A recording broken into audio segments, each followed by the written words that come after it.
تنزيل من رب العالمين.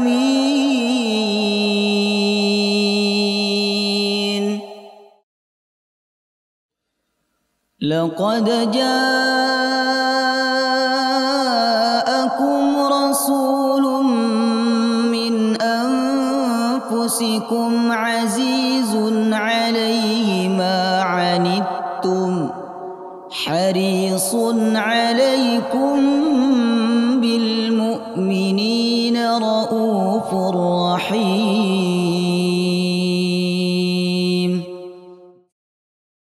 السلام عليكم ورحمة الله وبركاته.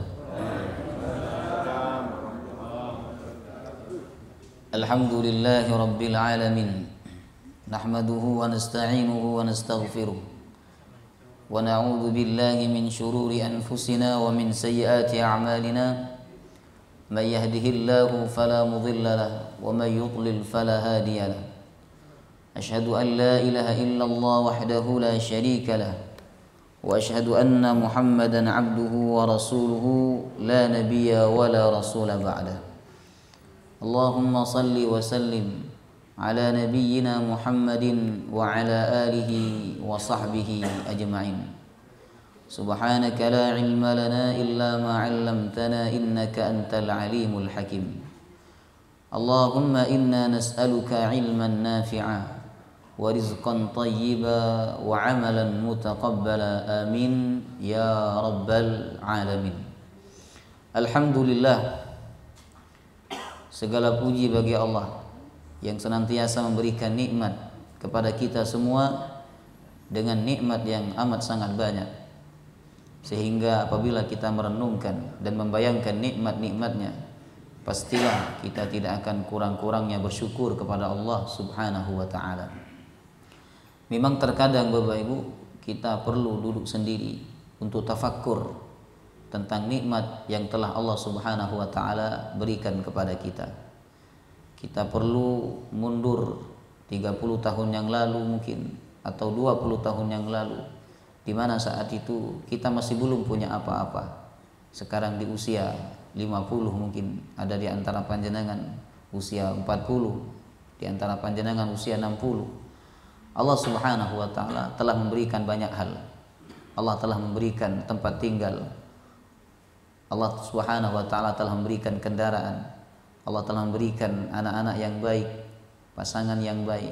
Ini kalau kita bayangkan jemaah rahimakumullah, akan dapat melembutkan dan meluluhkan hati kita, sehingga kita semakin taat kepada Allah Subhanahu wa ta'ala. Memang Bapak Ibu, Allah Subhanahu wa ta'ala memberikan nikmat kepada hambanya, tujuan utamanya adalah untuk melembutkan hati, agar hamba itu merasa berterima kasih kemudian tunduk kepada Allah. Karena pada dasarnya manusia lembut dengan kenikmatan, siapapun itu. Ya, kita ini Pak, kalau dikasih duit terus sama seseorang, kira-kira hati kita lembut nggak kepada orang itu? Hah? Lembut tidak? Lembut Bapak Ibu. Bahasa kita akan berubah, ya kan? Sikap kita akan berubah. Kemudian panggilan kita akan berubah kepada orang itu. Seorang istri yang marah-marah kepada suaminya, diajak bicara tidak mau, ditanya tidak menjawab, disapa tidak menoleh, wajahnya cemberut, kesal kepada suaminya. Ketika sore hari suaminya pulang dari kerja, lalu datang kepada istrinya memberikan uang tunai 10 juta rupiah. Jemaah rahimakumullah, apakah seorang istri itu tetap marah? Maka semuanya akan berubah jemaah rahimakumullah, ya kan? Wajahnya akan berubah, bahasanya akan berubah. Yang awalnya ditanya tidak menjawab, justru dia yang bertanya. Ya, begitulah manusia Bapak Ibu, lembut lunak hatinya dengan pemberian. Tapi sayangnya manusia lembut dengan pemberian orang lain, lembut dengan pemberian manusia. Jarang sekali ada manusia yang lembut dengan pemberian Allah Subhanahu wa ta'ala. Maka jemaah rahimakumullah, hendaklah kita membayangkan nikmat-nikmat yang telah Allah berikan kepada kita sehingga hati kita menjadi lembut. Apabila dengan kenikmatan tidak dapat melembutkan hati kita, maka biasanya Allah akan melembutkan dengan cara yang kedua, yaitu Allah datangkan hukuman, Allah datangkan musibah, Allah datangkan kesusahan, kesulitan. Karena biasanya manusia ini akan mencari Allah, datang kepada Allah, meminta pertolongan ketika dia dalam keadaan sulit. Ya. Tetapi apabila hukuman itu tidak dapat melembutkan hatinya, maka hati-hati. Allah Subhanahu wa taala akan melakukan cara yang ketiga. Dan cara yang ketiga ini sangat berbahaya, Bapak Ibu, yaitu istidraj. Diberi tapi tidak diridhoi, dikasih tapi tidak disayang oleh Allah Subhanahu wa taala. Tidak sholat semakin lancar rezekinya, tidak sholat semakin sehat badannya, tidak puasa, berzina, mencuri, korupsi, tapi aman-aman saja hidupnya. Jemaah rahimakumullah. Sampai ada seorang jemaah bertanya kepada saya, Ustadz, itu ada seorang pemimpin yang tidak baik, seorang pemimpin yang zalim, tapi kenapa hidupnya sampai sekarang aman-aman saja, bahkan banyak penggemarnya, Ustaz? Saya jawab bahwa keburukan itu juga punya pengikut. Sebagaimana kebaikan punya pengikut, maka keburukan juga memiliki pengikut, jemaah rahimakumullah. Dan itu adalah istidraj, Bapak Ibu. Ketika Allah Subhanahu wa taala berfirman, hatta idza farihu akhadnahum baghtatan fa idzahum mublisun. Hatta idza farihu, ketika dia dalam keadaan bahagia, dalam keadaan bangga dengan hartanya, bangga dengan kedudukannya. Akhadnahum baghtatan, tiba-tiba kami mencabut nyawanya, kata Allah. Fa idzahum mublisun, kemudian dia menjadi mublis. Mublis itu satu akar kata dengan iblis. Iblis maknanya adalah sedikit pun tidak mendapatkan rahmat Allah Subhanahu wa taala. Maka jemaah rahimakumullah, kenikmatan yang Allah berikan kepada kita di dunia ini hendaklah membuat kita lembut, lunak, sehingga kita semakin bertakwa kepada Allah Subhanahu wa taala. Semoga Allah membimbing kita semua untuk menjadi hamba yang bersyukur. Amin ya rabbal alamin. Pagi hari ini kita akan melanjutkan kajian sirah Nabi sallallahu alaihi wasallam. Perjalanan hidup manusia yang paling kita cintai, yang kita harapkan syafaatnya kelak di hari kiamat, Bapak Ibu. Belajar sirah Nabi ini sangat penting, jemaah rahimakumullah. Karena dengan belajar sirah beliau, kita akan semakin cinta kepada beliau. Dan cinta kepada Nabi ini termasuk bagian daripada syarat keimanan. Nabi mengatakan, la yu'minu ahadukum hatta akuna ahabba ilaihi min walidihi wa waladihi wan nasi ajma'in. Tidaklah dianggap beriman seseorang itu kepada Allah Subhanahu wa taala sampai aku dicintai olehnya, melebihi cinta dia kepada orang tuanya, kepada anaknya, dan kepada semua manusia. Nah, maka cinta kita kepada Nabi harus berada di atas cinta kita kepada anak kita, kepada orang tua kita, kepada pasangan kita, jemaah rahimakumullah. Baik, kita akan lanjutkan kajian sirah Nabi SAW. Pertemuan sebelumnya kita mengakhiri kajian sirah ini di pembahasan nopo? Masih ingat atau sudah lupa? Atau lupa-lupa ingat? Coba yang panjenengan ingat apa terakhir kajian sirahnya? Baik, terakhir adalah tibanya Nabi SAW di kota suci Madinah Munawwarah, hijrahnya Nabi. Ya, sekarang kita masuk 3 program pokok Nabi di kota Madinah. Ya, jemaah rahimakumullah, ketika beliau tiba di kota suci Madinah Al-Munawwarah, saat itu beliau disambut dengan sangat meriah, gembira oleh orang-orang Madinah. Bahkan ada sahabat mengatakan, kami tidak pernah melihat orang Madinah segembira ketika mereka melihat dan menyambut Rasulullah SAW datang di kota suci Madinah Al-Munawwarah. Ada di antara mereka yang naik ke pohon kurma untuk bisa melihat wajah Nabi SAW. Ada di antara mereka yang naik ke atap rumah untuk bisa menyaksikan Nabi SAW. Dan mereka berbondong-bondong mengucapkan syair, membacakan syair untuk Nabi SAW. Ya kan? Syairnya yang sangat masyhur kita sering dengar. Tala'al badru alaina min thaniyatil wada' wajaba syukru alaina ma da'an lillahi da' ayyuhal mab'uthu fina ji'ta bil amril muta'. Ya. Tala'al badru alaina, telah datang kepada kami al badru, bulan purnama. Orang Arab ini kalau memuji, menyanjung, maka mereka menyanjung dengan kalimat-kalimat syair. Jamaah rahimakumullah. Mereka kalau bahagia Bapak Ibu, mereka ungkapkan kebahagiaan itu dengan syair. Begitu juga kalau dia sedih, marah, maka mereka juga mengungkapkan kemarahannya dengan syair.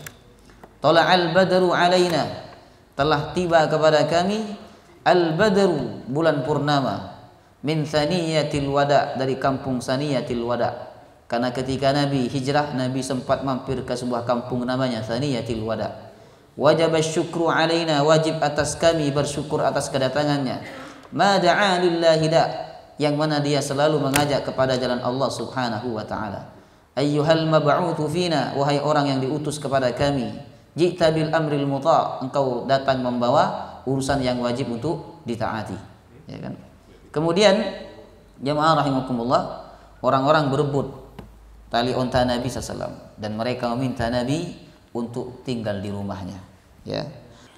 Kemudian Nabi SAW Bapak Ibu meminta kepada para sahabatnya untuk melepaskan tali onta itu, dan Nabi SAW turun dari onta. Kemudian beliau SAW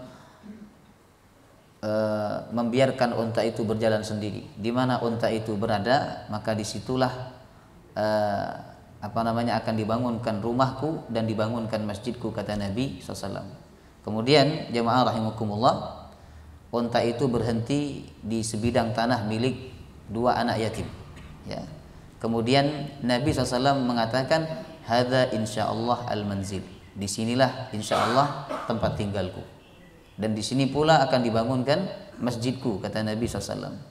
Kemudian Nabi SAW Bapak Ibu mencari siapa yang punya tanah itu. Ternyata yang punya tanah adalah dua anak yatim yang masih sangat kecil. Jemaah rahimakumullah, masih belum balik.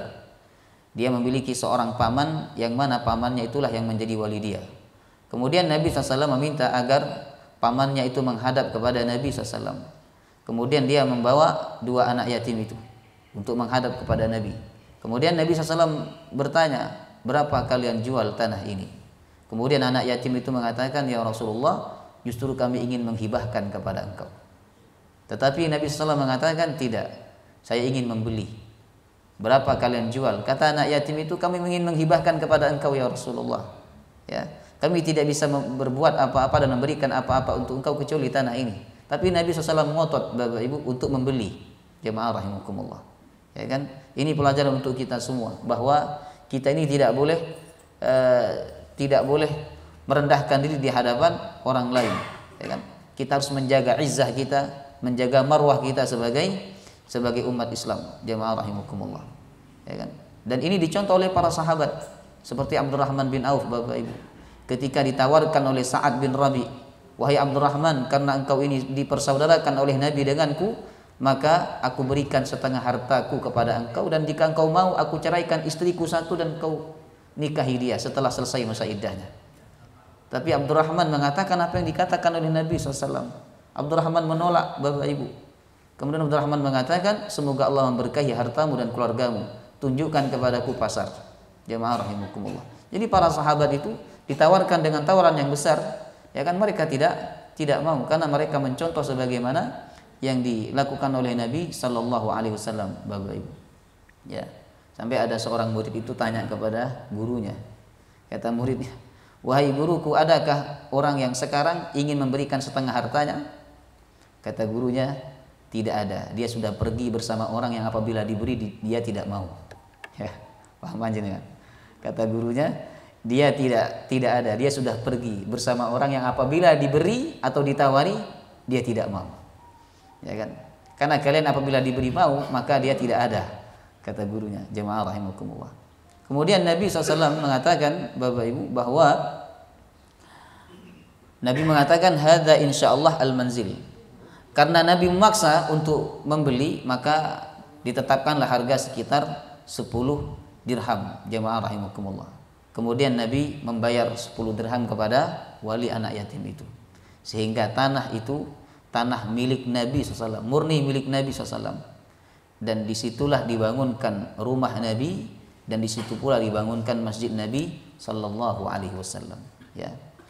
Jadi setiba beliau di kota Madinah, program pokok beliau ada 3. Pertama membangun masjid, yang kedua membangun ukhuwah Islamiyah, yang ketiga membuat mitsaqul Madinah, piagam Madinah. Ya, biasa ini terjadi dalam tradisi pemimpin. Jemaah rahimakumullah. Apabila mereka memimpin, awal-awal mereka akan buat program 100 hari pertama, apa programnya, ya kan? Walaupun programnya banyak yang meleset, Bapak Ibu, ya kan? Tapi program Nabi ini enggak muluk-muluk, ya kan? Kalau kita lihat sekarang pemimpin ini janjinya ratusan, tapi yang terlaksana hanya sekian. Jemaah rahimakumullah. Sedangkan program Nabi ini tidak banyak, ya kan? Tapi pokok jemaah rahimakumullah 3, dan semuanya terlaksana dalam waktu kurang lebih dari 1 tahun. Jemaah rahimakumullah. Kurang lebih dari 1 tahun semuanya terlaksana, Bapak Ibu. Ya. Program pokok pertama beliau di kota suci Madinah Al-Munawwarah adalah binaul masjid, membangun masjid. Ya. Jadi setelah tanah itu dibeli oleh Nabi Sallallahu Alaihi Wasallam, kemudian Nabi mengatakan, insya Allah disinilah rumahku dan di sini pula akan dibangunkan masjidku. Nah, pertama yang dibangun oleh Nabi SAW bukan rumah, tetapi masjid, Bapak Ibu. Ya. Jadi program pokok pertama Nabi adalah membangun masjid. Nabi ingin membangun ikatan yang kuat kaum muslimin dengan Allah Subhanahu Wa Taala. Karena hubungannya dengan Allah kuat, maka semuanya akan dikuatkan oleh Allah. Ekonominya akan dikuatkan, persatuannya akan dikuatkan, kemudian sosialnya juga akan dikuatkan. Jemaah rahimakumullah. Tetapi orang ketika hubungannya dengan Allah tidak kuat, maka itu berdampak kepada yang lain biasanya. Kepada ekonominya tidak kuat, persatuannya juga tidak kuat, ya kan? Bahkan ada ulama mengatakan jika orang itu sholat, jika orang itu berbuat maksiat, maka ada 2 kemungkinan. Kemungkinan yang pertama, dia tidak sholat. Kemungkinan yang kedua, dia sholat tapi sholatnya banyak sekali yang cacat, banyak sekali yang kurang, sehingga sholatnya tidak berdampak sedikit pun untuk mencegah dari perbuatan maksiat. Jemaah rahimakumullah. Jadi hubungan dengan Allah itu harus diperkuat. Makanya pertama yang dibangun oleh Nabi SAW adalah masjid, Bapak Ibu. Ya. Jadi sebelum beliau membangun rumah, terlebih dahulu beliau membangun masjid. Jemaah rahimakumullah. Ya. Adapun selama pembangunan masjid dan pembangunan rumah beliau tinggal di rumah seorang sahabat namanya Abu Ayyub Al-Ansari. Jemaah rahimakumullah. Karena barang-barang Nabi ada di rumah Abu Ayyub. Jadi ketika orang berebut tali unta Nabi, maka Abu Ayyub langsung mengambil barang-barang Nabi. Abu Ayyub yakin bahwa Nabi akan tinggal sementara di mana barangnya berada. Dan waktu itu Nabi ketika ditawari oleh sahabat yang lain, ya Rasulullah, selama rumahnya dibangun, maka panjenengan tinggal di rumah kami, kata sahabat. Kemudian Rasulullah mengatakan, orang itu tinggal di mana barangnya berada. Maka Nabi tinggal di rumah Abu Ayyub Al-Ansari. Jemaah rahimakumullah. Waktu itu Nabi memilih tinggal di lantai 1 supaya mudah menemui tamu. Sedangkan Abu Ayyub Al-Ansari menyarankan Nabi untuk tinggal di lantai 2, ya kan? Karena khawatir kurang adab, ya kan? Abu Ayyub di atas sedangkan Nabi di bawah. Tetapi Nabi memaksa untuk tinggal di lantai 1 supaya kalau ada tamu datang mudah untuk ditemui oleh beliau. Jamaah rahimakumullah. Ketika Abu Ayyub tinggal di lantai 2, Bapak Ibu, bersama istrinya, maka Abu Ayyub betul-betul hati-hati. Bahkan beliau seperti orang yang grogi, ya kan? Kalau jalan tuh pelan-pelan, jangan sampai suaranya kedengaran. Jemaah rahimakumullah. Saking groginya membuat tempat air di lantai 2 itu kemudian jatuh dan tumpah. karena khawatir air itu jatuh kepada Rasulullah SAW, maka beliau langsung membersihkan dan mengelap air itu dengan selimutnya. Padahal selimutnya itu satu-satu selimut dia yang bisa dia gunakan ketika musim dingin. Jemaah rahimakumullah. Dan waktu itu musim dingin. Ya, ini menunjukkan kecintaan sahabat kepada Rasulullah SAW, Bapak Ibu. Kemudian, jemaah rahimakumullah, semangat Rasulullah dalam membangun masjid. Ya. Saat proses pembangunan Rasulullah sendiri berbaur bersama para sahabatnya, membawa batu bata yang masih mentah dengan penuh semangat, beliau sambil berkata, "Hadzal himal la himal Khaybar, hadza abarru rabbana wa athhar." Yang dibawa ini bukanlah beban dari Khaybar. Ini lebih kekal, ini lebih bermanfaat, ini lebih suci di sisi Rabb kalian. Ya. Ini menunjukkan bahwa siapa yang ikut kontribusi dalam pembangunan masjid, ya kan, maka dia akan mendapatkan pahala yang kekal, pahala jariah. Jamaah rahimakumullah. Selama masjid itu berdiri dan digunakan untuk beribadah, maka orang yang membangunnya mendapatkan pahala jariah. Kemudian Bapak Ibu, beliau juga berseru, Allahumma innal ajra ajrul akhirah, farhamil ansar wal muhajirah. Ya Allah, tidak ada upah kecuali upah akhirat, rahmatilah kaum ansar dan kaum muhajirin. Jadi mereka bangun masjid itu nggak diupah, ya kan? Nggak diupah, jemaah rahimakumullah. Mereka membangun atas kesadaran mereka sendiri dengan cintaan mereka kepada Nabi SAW, Bapak Ibu. Ya. Sehingga karena mereka tidak diupah, bahkan mereka nggak dikasih makan, jemaah rahimakumullah. Ya. Maka Nabi memotivasi mereka dengan kalimat ini, Allahumma innal ajra ajrul akhirah. Ya Allah, sesungguhnya upah itu sesungguhnya adalah upah akhirat. Di dalam hadis yang lain Nabi menyebutkan Allahumma la ajra illa ajral akhirah. Ya Allah, tidak ada upah kecuali upah akhirat. Jadi kalau kita melakukan suatu amal dan tidak ada orang yang menggaji amal kita, tidak ada orang yang memperhatikan kita, ya kan, maka hendaklah kita mengingat kalimat ini, Bapak Ibu. Allahumma la ajra illa ajral akhirah. Ya Allah, tidak ada upah kecuali upah akhirat. Jadi panjenengan nanti sebagai panitia kurban, ya, yang mana panjenengan tidak dapat apa-apa sebagai panitia, tidak diupah oleh orang yang berkurban, tidak dikasih daging yang banyak oleh orang yang berkurban misalnya, ya kan, sudah panjenengan ingat kalimat ini, Allahumma la ajra illa ajral akhirah.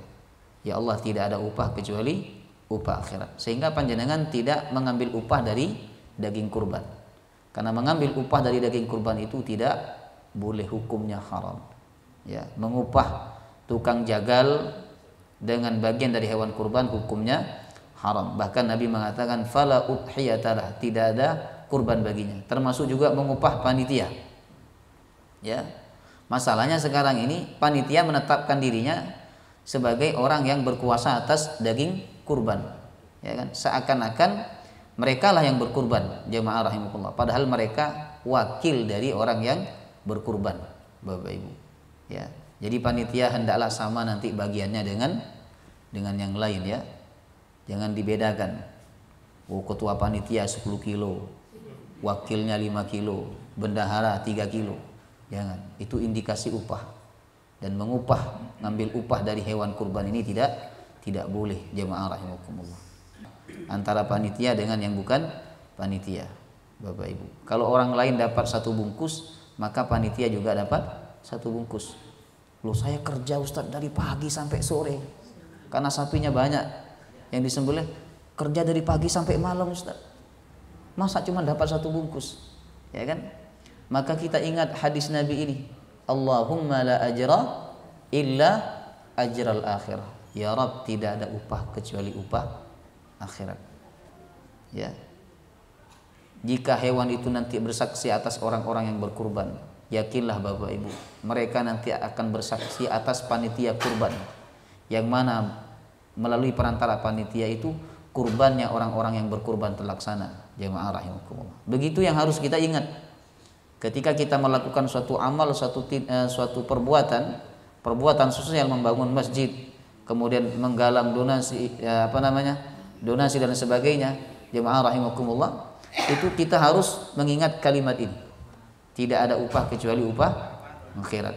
Jemaah rahimakumullah. Ya. Itu yang diucap oleh Nabi ketika sahabat semangat membangun masjid bersama Nabi SAW. Jadi Nabi dalam hadis ini ikut membangun, Bapak Ibu.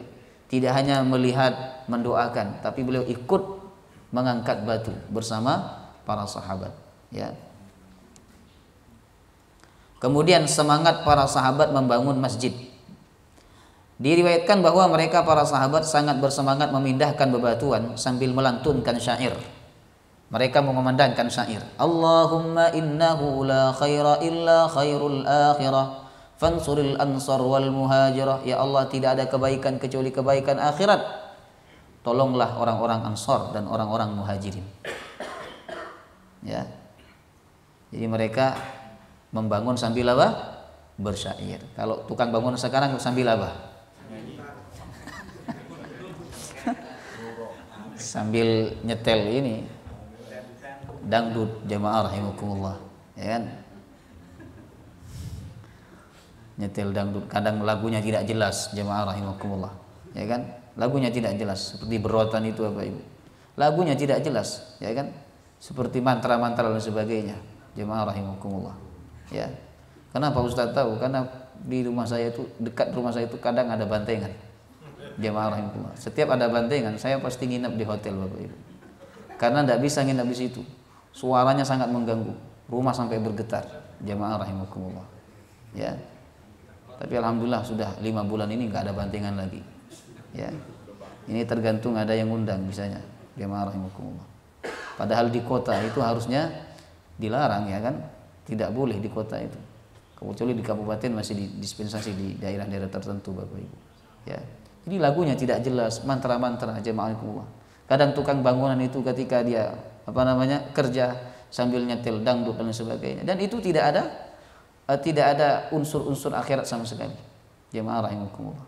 Nah, tapi para sahabat Nabi SAW ketika membangun masjid Nabi SAW, mereka bersyair, dan syair itu tidak syair yang kosong Bapak Ibu. Syair itu berisi dengan doa.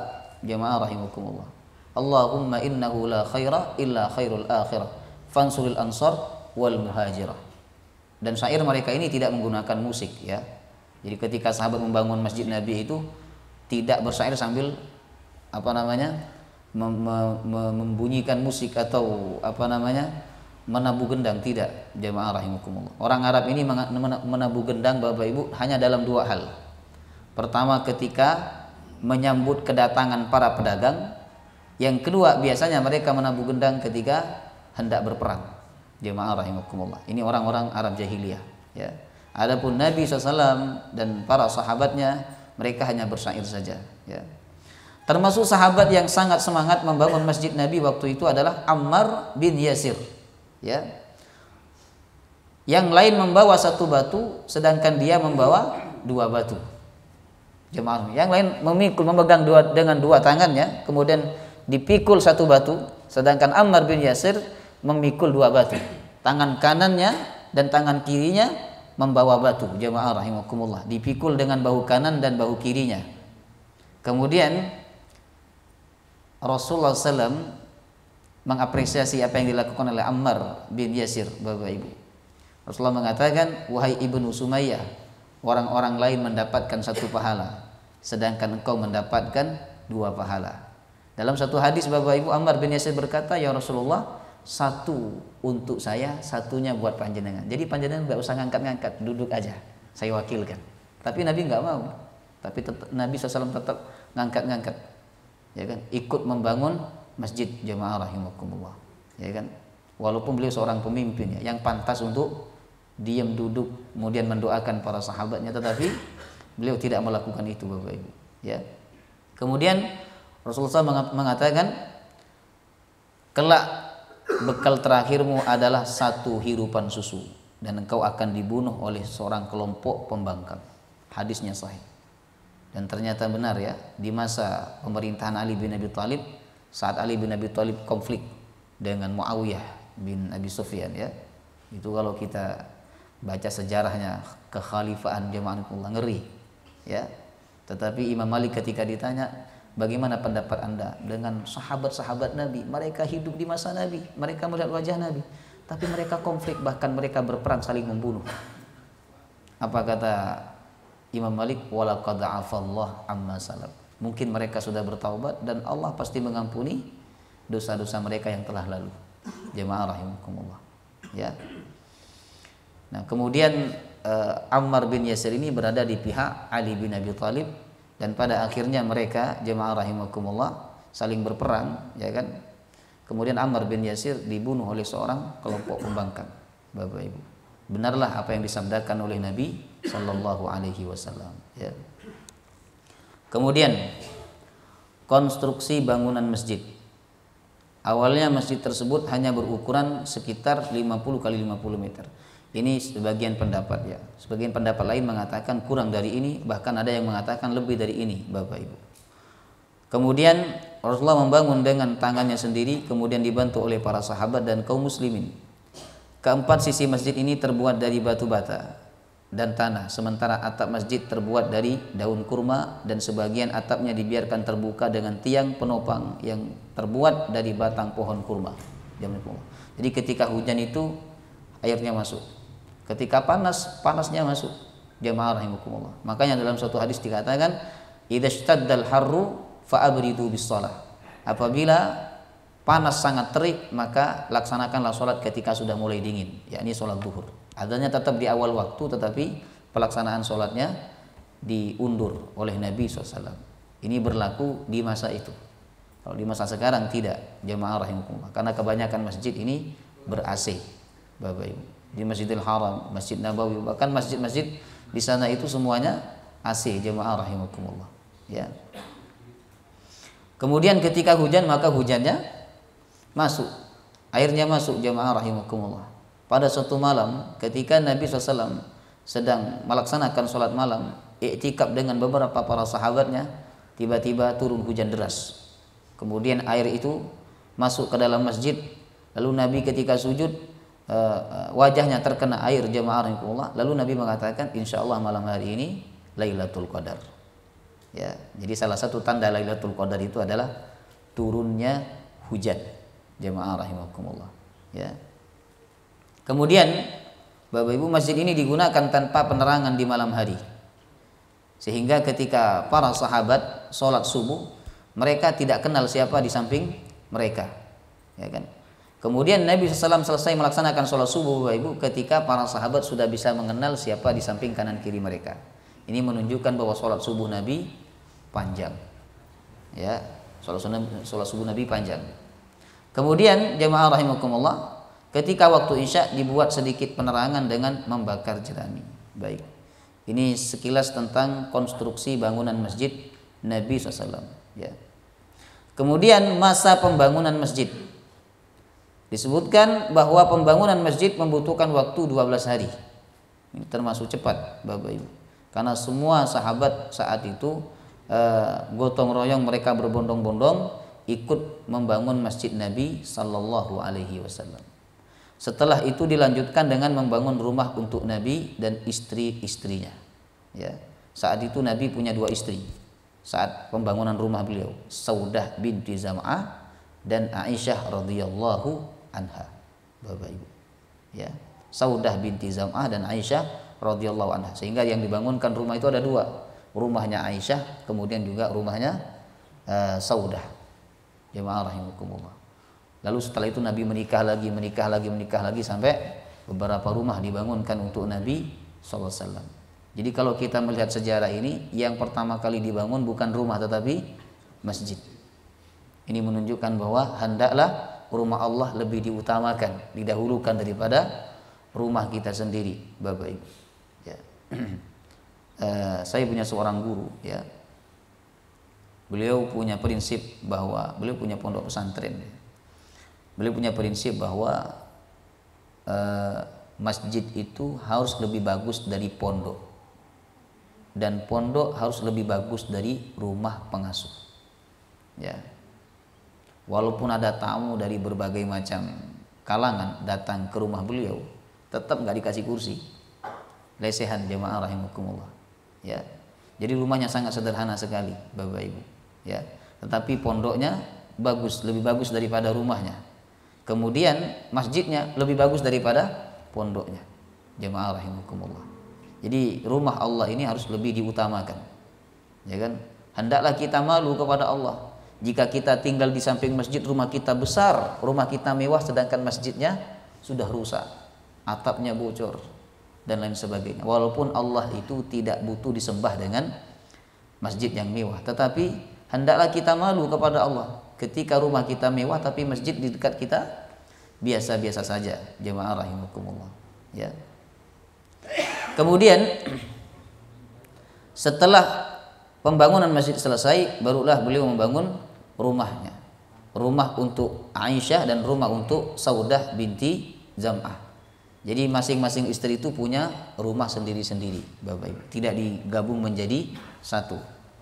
Ini kalau bapak-bapak ingin menikah lagi atau ingin poligami, ya kan, maka hendaklah mengikuti apa yang dilakukan oleh Nabi ini. Jadi masing-masing istri punya rumah sendiri-sendiri. Jangan digabung jadi satu, itu berbahaya. Ya, sangat berbahaya. Jemaah rahimakumullah. Ya kan? Ya, dipisah saja masih konflik Bapak Ibu. Bagaimana kalau digabung menjadi satu? Tetapi Nabi SAW punya waktu khusus untuk mengunjungi rumah istrinya. Terkadang ketika Nabi berada di rumah Aisyah, maka istri-istri Nabi yang lain berkumpul di situ. Ya, jemaah rahimakumullah. Baik. Kemudian masjid sederhana penuh makna. Bukan karena Rasulullah dan para sahabat tidak mampu untuk membangun masjid besar dan megah, Bapak Ibu. Mampu. Banyak sahabat yang kaya. Utsman bin Affan, Abu Bakar As-Siddiq. Yang mana kalau mereka ini sedekah nggak pakai perhitungan. Abu Bakar As-Siddiq kalau sedekah nggak perhitungan. Sampai ditanya oleh Nabi, wahai Abu Bakar, apa yang kau tinggalkan untuk keluargamu? Kenapa sedekahmu sangat banyak? Jawabannya Abu Bakar, aku tinggalkan Allah dan Rasulnya. Kalau Umar itu masih menjawab, aku tinggalkan setengahnya, Bapak Ibu. Kalau Abu Bakar, aku tinggalkan Allah dan Rasulnya. Jadi sahabat itu kalau sedekah nggak perhitungan. Jemaah rahimakumullah. Tapi kenapa masjid Nabi itu sangat sederhana? Atapnya dari daun kurma atau dari pelepah kurma. Jemaah rahimakumullah. Ya kan, sangat sederhana. Kemudian lantainya masih lantai tanah, pasir, Bapak Ibu. Sehingga ketika Nabi sholat, terkadang Nabi menggunakan sepatu, menggunakan sandal. Jemaah rahimakumullah. Terkadang ada sahabat yang meludah di dalam masjid. Ya, meludah di dalam masjid. Jemaah rahimakumullah. Dibersihkan oleh seorang wanita, ya kan? Ketika wanita itu meninggal dunia, Nabi mendoakan dia. Karena dia suka membersihkan dan merapikan masjid. Jemaah rahimakumullah. Ya. Bahkan saking sederhananya masjid Nabi itu, sampai ketika ada orang Badui datang ke Madinah, kemudian dia kebelet nyari tempat kencing tidak dapat yang tersembunyi, akhirnya dia masuk masjid, kemudian kencing di pojokan masjid, Bapak Ibu. Ya karena masjid itu bangunan sangat sederhana. Mungkin orang Arab Badui saat itu mengira itu bukan masjid, bukan tempat ibadah. Jemaah rahimakumullah. Sangat sederhana sekali, Bapak Ibu. Ya. Apakah Rasulullah itu tidak mampu untuk membangun masjid yang mewah? Mampu, jemaah rahimakumullah.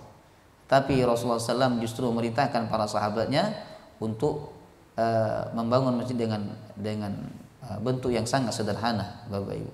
Bahkan sahabat ada yang bertanya, tidakkah kita memberinya atap sehingga masjid ini tidak kepanasan ketika panas dan tidak kehujanan ketika hujan? Kemudian Rasulullah SAW menjawab, berilah atap seperti atapnya gubuk Musa yang terbuat dari ranting-ranting kecil dan anyaman pelepah. Masalahnya ini harus cepat rampung, kata Nabi Sallallahu Alaihi Wasallam, Bapak Ibu.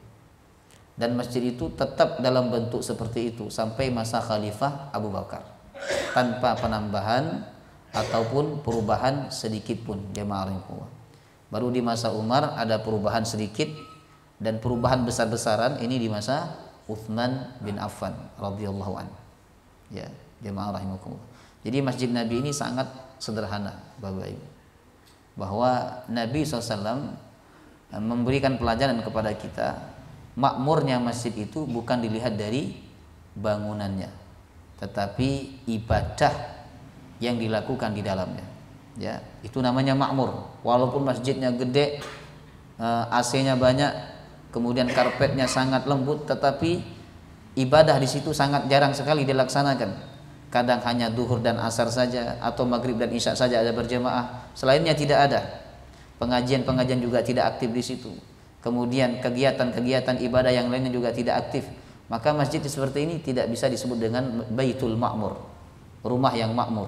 Jemaah rahimakumullah. Ya.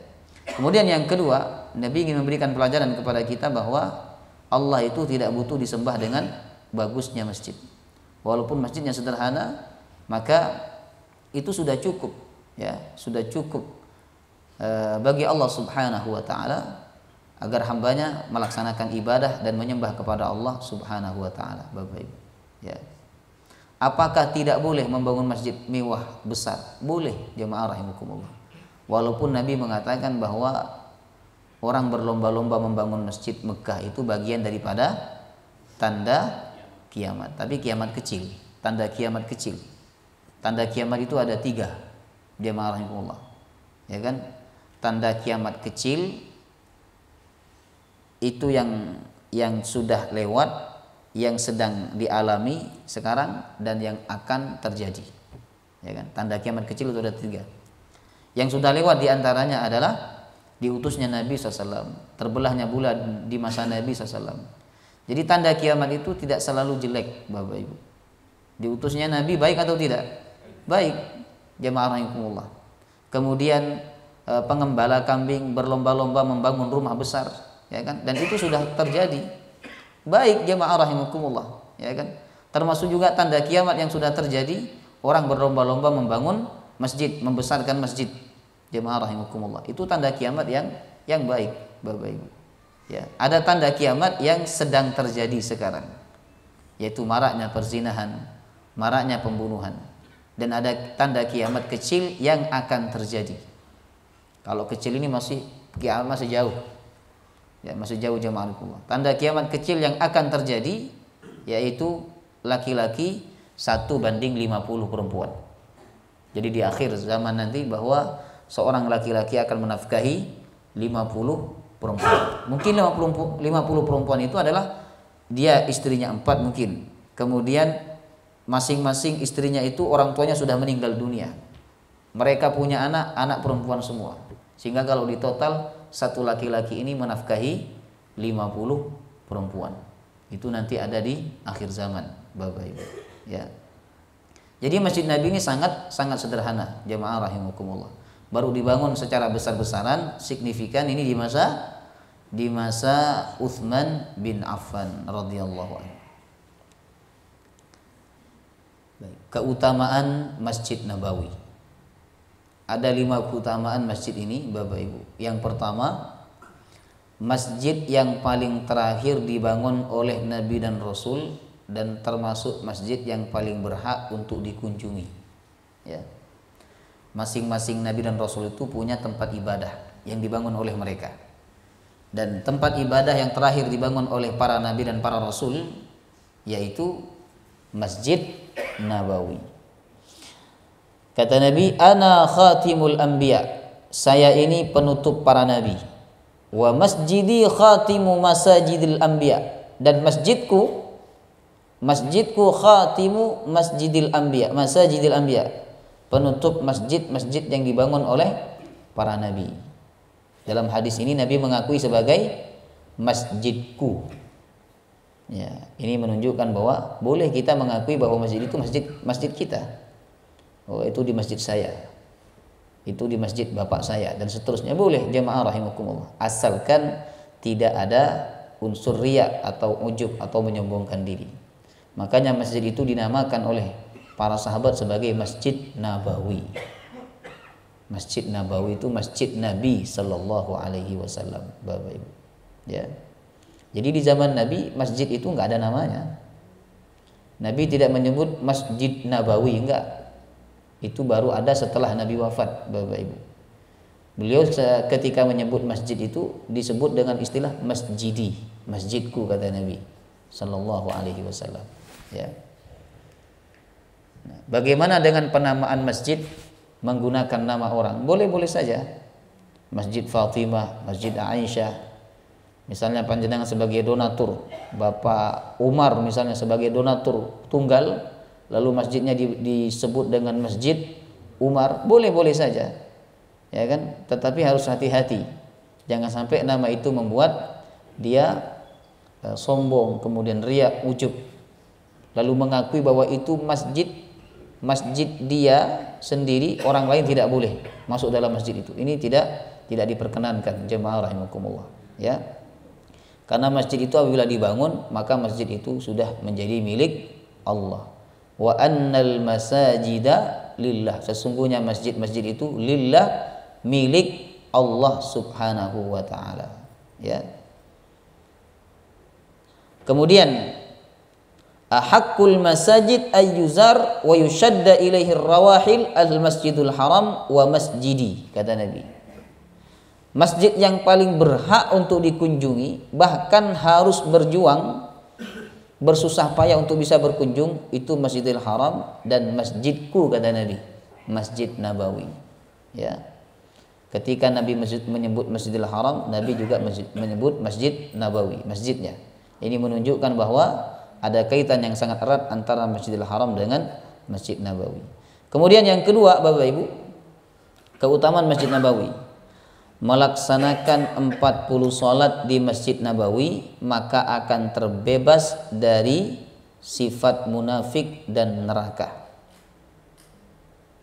Nabi bersabda, man shalla fi masjidin arba'ina salatan kataballahu lahu bara'atan minan nar wa bara'atan minal azab wa bara'atan minan nifaq. Siapa yang sholat di masjidku, kata Nabi, arba'ina salatan, 40 kali sholat, ya, kataballahu lahu bara'atan minan nar, maka Allah akan mencatat dia sebagai orang yang terbebas dari neraka, terbebas dari azab, dan terbebas dari sifat munafik.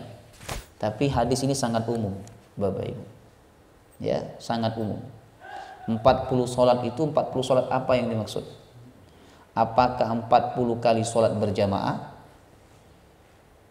ya kan, ataukah 40 kali sholat dalam 40 hari sholat dalam 5 waktu, jamaah rahimakumullah. Nah, kalau kita kaitkan dengan hadis lain, yang mana hadis ini umum, jadi dalam ilmu usul fiqh itu ada am, ada khas, ya kan. Hadis ini ditaksis oleh hadis lain, bahwa dalam hadis lain mengatakan siapa yang sholat berjamaah 40 hari, dia tidak putus dengan takbiratul ihram imam, maka dia dibebaskan dari api neraka dan dia dibebaskan dari kemunafikan. 40 hari tidak putus dari takbiratul ihram imam. Ini harusnya bisa dilakukan terutama bagi yang sudah pensiun, ya kan, yang mana dia tidak ada pekerjaan lain yang menyibukkan dia sehingga membuat dia telat dari sholat berjamaah kecuali ibadah kepada Allah Subhanahu wa taala, ya kan. 40 hari ditarget, selama 40 hari tidak ketinggalan takbiratul ihram imam. Nabi menjamin dia selamat dari azab dan juga selamat dari kemunafikan. Walaupun hadis ini, Bapak Ibu, ada juga sebagian yang mengatakan ini bukan 40 hari tetapi 40 kali sholat. Makanya ada program arba'in. Kan ada sebagian travel umroh itu membuat program arba'in, 40 kali sholat. Berarti berapa hari itu? Tinggal di Madinah, jangan putus takbiratul ihram bersama imam, ya kan, selama 8 hari, baik zuhur, asar, maghrib, isya maupun subuh, jemaah rahimakumullah. Kalau mengikuti keumuman hadis ini, bara'atan minan nar wa bara'atan minal azab wa bara'atan minan nifaq. Tapi kalau kita menghubungkan dengan hadis yang lain yang mentaksis hadis ini, sesungguhnya yang dimaksud itu adalah 40 hari. Jadi 40 hari tinggal di Madinah, tidak putus takbiratul ihram bersama imam, ya kan, maka dia termasuk orang yang dibebaskan dari api neraka dan dari kemunafikan. Jemaah rahimakumullah, ya. Apakah ini hanya berlaku di Masjid Nabawi? Tidak. Ini juga berlaku di masjid lain. Baik itu perbedaan pendapat, ya. Kemudian yang ketiga, belajar di Masjid Nabawi seperti berjihad di jalan Allah. Subhanallah. Makanya banyak kalau umrah jangan lupa menyempatkan diri untuk ikut majelis taklim di sana. Karena ada ustadz khusus yang ditugaskan berbahasa Indonesia di Masjid Nabawi, Bapak Ibu. Ya kan? Kalau yang berbahasa Arab mungkin panjenengan hadir tapi tidak paham. Ya kan? Nah, ikut majelis di sana. Kata Nabi, "Man dakhala masjidana hadza liyata'allama khairan aw liyu'allimahu kana kal mujahid fi sabilillah." Siapa yang masuk ke masjidku, kata Nabi, masjid kami ini, untuk belajar kebaikan atau mengajarkan, maka dia seperti orang yang berjihad di jalan Allah Subhanahu wa taala. Ya. Ini menunjukkan bahwa masjid hendaklah dihiasi dengan majelis ilmu, bukan hanya ibadah, bukan hanya sholat, bukan hanya berjamaah, tetapi juga dihiasi dengan majelis ilmu, Bapak Ibu. Kalau kita melihat sejarah, ilmu itu berawal dari masjid. Imam Syafi'i menjadi seorang ulama dari masjid. Beliau datang ke masjid belajar dengan ulama-ulama yang mengisi pengajian di masjid, jemaah rahimakumullah. Dan banyak ulama-ulama yang dihasilkan dari pengajian seperti ini, Bapak Ibu. Banyak. Ya kan? Dulu kan tidak ada pondok pesantren. Enggak ada. Pondok pesantren itu kan awalnya di Indonesia, Bapak Ibu. Kalau di Arab dulu enggak ada pondok pesantren. Terus dari mana mereka bisa menjadi ulama? Dari pengajian seperti ini. Mereka sungguh-sungguh datang, mendengarkan, mencatat. Seperti Imam Hanafi. Beliau baru menjadi ulama terkenal di usia yang sudah tua. Ataupun di usia mudanya beliau habiskan untuk berdagang. Sehingga beliau menjadi orang yang kaya raya. Jemaah rahimakumullah. Di usia tua. Dari mana beliau mendapatkan itu? Dari pengajian seperti ini. Mendengarkan, kemudian mencatat, menghafalkan. Jemaah rahimakumullah. Ya. Sayangnya orang-orang sekarang ketika datang ke majelis ilmu hanya mendengarkan saja. Ya kan? Itu masih bagus mendengarkan. Ada di antara mereka yang sama sekali tidak mendengarkan. Dari awal sudah khusyuk sampai selesai belajar. Jemaah rahimakumullah. Ya kan? Kalau panjenengan sungguh-sungguh belajar itu, ada ustadz ini datang dengan tulis faedahnya. Itu panjenengan bisa menjadi alim, allamah. Karena menjadi alim allamah ini ketika seseorang sungguh-sungguh belajar membaca dan memahami, jemaah rahimakumullah. Ya. Kemudian yang keempat, satu salat di Masjid Nabawi lebih utama dibandingkan 1000 salat di masjid lain kecuali Masjidil Haram. Ya. Salatun fi masjidi hadza afdal min alfi salatin fi ma siwah illa al Masjidil Haram. Salat di masjidku ini lebih utama daripada salat 1000 kali di luar masjid yang lain kecuali Al-Masjidil Haram. Masjidil Haram, Bapak Ibu. Ya, kalau Masjidil Haram berapa? 100.000. Subhanallah. Jangan sampai salah ya. Nanti jangan umrah, haji, udah sholat di sana, kemudian pulang nggak mau sholat. Katanya sudah sholat 100.000 kali, ya, di luar Masjidil Haram. Baik, apakah ini hanya berlaku untuk sholat? Kalau kita melihat keumuman hadisnya, Bapak Ibu, ini hanya berlaku untuk sholat saja. Tetapi ada ulama mengatakan bahwa ini tidak hanya berlaku untuk sholat. Ya, sedekah di sana seperti bersedekah 1000 kali di luar tanah haram.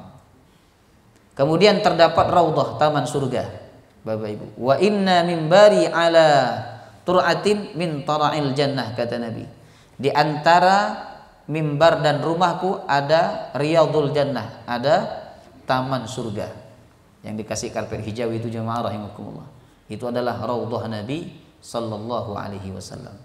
Ya, disitulah Nabi menegakkan sholat dengan para sahabatnya, Bapak Ibu. Dan raudhah itu sampai sekarang tidak dilebarkan, hanya segitu aja. Ya kan? Jadi orang-orang Saudi tidak berani untuk melebarkan. Nah, kalau dilebarkan, pelebarannya itu bukan raudhah. Jamaahullah. Ini sedang digodok oleh MUI ini. Bolehkah menyembelih dam di tanah air? Boleh tidak?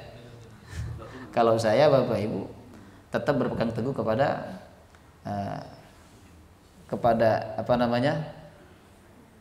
inti dari pelaksanaan haji itu kan di tanah haram. Jadi semua hal-hal yang berkaitan dengan haji harus dilaksanakan di tanah haram, termasuk penyembelihan dam, jamaah rahimakumullah. Ya kan? Termasuk penyembelihan dam. Baik. Tapi kalau MUI mengatakan boleh disembelih di tanah air, ya, tanah halal, ya itu silakan mereka bertanggung jawab nanti di hadapan Allah atas pendapatnya. Yang jelas mereka adalah para ahli, Bapak Ibu. Tetapi kalau kita mengacu kepada pelaksanaan haji itu sendiri harus dilaksanakan di tanah haram, maka semua seluruh ritual yang berkaitan dengan haji itu harus ditunaikan di tanah haram. Jemaah rahimakumullah. Ya. Kecuali ada dalil mengatakan boleh ditunaikan di luar tanah haram. Ya. Baik. Jadi raudhah itu termasuk min riyadil jannah. Makanya ketika kita memasuki raudhah, Bapak Ibu, kita akan mendapatkan ketenangan. Apalagi di samping raudhah itu ada makbarah atau makam Nabi sallallahu alaihi wasallam, sehingga bertambah ketenangan. Dia merasa dekat dengan Allah dan dia juga merasa dekat dengan Nabi sallallahu alaihi wasallam. Ya. Ini tambahan ya, fungsi masjid di zaman Nabi. Ternyata tidak hanya untuk ibadah. Di tempat itu Nabi menerima duta-duta yang diutus. Menjadi pusat pengobatan, menjadi tempat menahan para tawanan perang, menjadi pusat penggubahan syair, menjadi pusat pembelajaran kaum muslimin, menampung kaum muhajirin yang miskin dan masih lajang yang belum bisa membuat tempat tinggal sendiri. Mereka dikenal dengan ahlus suffah. Jadi banyak sekali fungsinya. Tidak hanya untuk belajar, tidak hanya untuk ibadah, tapi masjid juga digunakan oleh Nabi untuk menemui tamu, Bapak Ibu, menerima utusan dari berbagai macam kalangan. Jemaah rahimakumullah. Ya. Dan ada tempat khusus untuk ahlus suffah. Ya, sahabat-sahabat yang miskin, mereka tidak punya rumah, tidak mampu menikah, maka mereka tinggal di masjid. Ini terakhir pelajaran yang dapat kita ambil.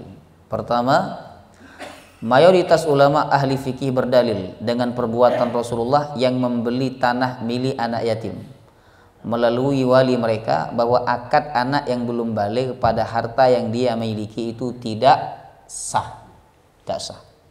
Jadi kalau kita beli tanah bertransaksi dengan anak yang belum balik, transaksinya tidak sah, Bapak Ibu.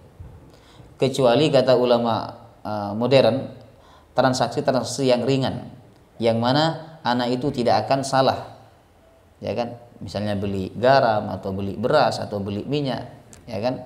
Walaupun misalnya belum balik, yang mana harga itu sudah diketahui oleh banyak orang, jemaah rahimakumullah, maka ini diperbolehkan. Adapun transaksi yang besar, menjual tanah, menjual rumah, maka tidak boleh bertransaksi dengan anak yang belum baligh, ya. Kemudian yang kedua, perintah Rasulullah menggali kuburan lama menunjukkan bolehnya menggali kuburan yang lama itu dan membangun masjid di atasnya jika tanahnya sudah bersih. Jadi Nabi ini membeli tanah kuburan. Ternyata tanah itu, Bapak Ibu, ya, milik anak yatim, tapi juga dibuat oleh beberapa orang untuk menguburkan mayat di situ. Maka setelah dibeli oleh Nabi, kuburannya dibersihkan. Jemaah rahimakumullah, ini diperbolehkan, ya, diperbolehkan, ya. Jadi memindah kuburan itu diperbolehkan jika ada kemaslahatan yang lebih tinggi daripada kuburan di situ. Kemudian yang ketiga, tanah yang ada kuburannya masih boleh dijual dan masih menjadi hak yang memilikinya dan ahli warisnya jika tanah itu belum diwakafkan. Boleh. Misalnya panjenengan punya tanah, lalu ada orang bingung menguburkan jenazah, tidak ada tempat, lalu panjenengan udah kuburin di tempat saya aja, ya kan? Tapi bukan tanah wakaf, masih tanah milik sendiri, maka tanah itu boleh dijual sak kuburannya, boleh, ya kan? Nah, dan apabila orang yang membelinya itu meminta agar kuburannya dibersihkan atau dipindah, itu haknya dia. Jemaah rahimakumullah. Ya. Kemudian yang keempat, berlomba-lomba dalam membangun masjid karena masjid merupakan salah satu aset amal jariah. Yang kelima, berdasarkan perbuatan Rasulullah yang tidak memberatkan diri dalam membangun masjid dan berdasarkan perkataan Umar bin Khattab, maka para ulama menyatakan bahwa hukum mengukir masjid dan menghiasinya adalah makruh, bahkan sebagian pendapat mengatakan haram. Jadi nggak boleh ngukir-ngukir masjid. Karena mengukir masjid ini bisa membuat orang yang sholat tidak khusyuk. Dia melihat ukiran, dia melihat motif-motif dan lain sebagainya. Yang paling bagus itu polos seperti ini, jemaah rahimakumullah. Tidak ada ukiran-ukiran yang aneh, Bapak Ibu. Ya.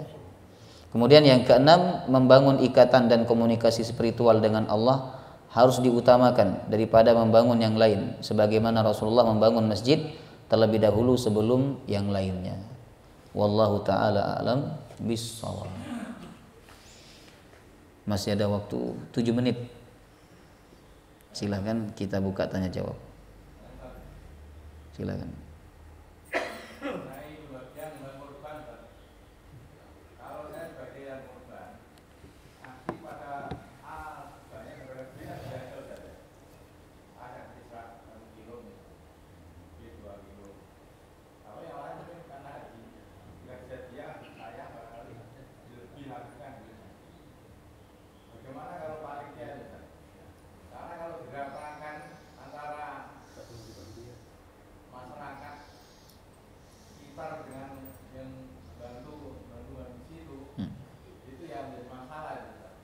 Masalahnya apa itu?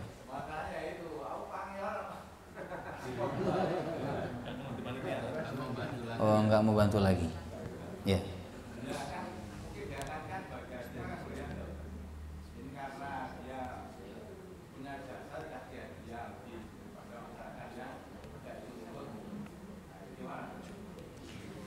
Baik ya. Asalkan ada di luar panitia yang mendapatkan sama seperti panitia itu tidak masalah. Misalnya ya, panitia dapat 2 bungkus. Ternyata selain panitia ada yang dapat 2 bungkus juga. Siapa? Ustadz. Atau ketua takmir, atau ketua PCM, ketua CMM dapat 2 bungkus. Ini sebagai hadiah. Nah, maka yang diberikan kepada panitia 2 bungkus itu juga hadiah. Tapi kalau khusus panitia, ini ada indikasi upah. Dan itu tidak diperkenankan ya. Mengupah dengan hewan kurban. Karena kamu jadi panitia, jadi saya kasih kamu sekian-sekian. Jadi usahakan selain panitia ada yang mendapatkan sama seperti panitia, sehingga itu tidak terkesan upah, tetapi hadiah. Jemaah rahimakumullah. Saya yakin ada yang lebih banyak dapatnya daripada panitia. Siapa? Mungkin ustadz, atau mungkin kiai, atau mungkin ketua-ketua dan lain sebagainya. Ya kan? Karena orang panitia ini pada umumnya kalau ngasih sama ustadz kan sungkan ngasih 1 kantong. Yang dikasihnya 2 kantong, 3 kantong, Bapak Ibu. Ya kan? Maka para ustadz tidak boleh tamak ya. Kalau dapat daging banyak, bagilah kepada orang lain. Jangan dibawa ke pasar gadang, dijual. Boleh enggak? Boleh, tapi itu tamak namanya. Jemaah rahimakumullah. Ya. Bayangkan kalau ustadz itu ngisi di 20 masjid. Dan masing-masing masjid ngasih 3 kilo. Tinggal kalikan 3 kali 20. Bapak Ibu. Wallahu taala alam. Ya. Baik. Mari sama-sama kita tutup dengan doa kafaratul majlis. Subhanakallahumma wa bihamdika asyhadu an la ilaha illa anta astaghfiruka wa atubu ilaik. Wassalamu alaikum warahmatullahi wabarakatuh.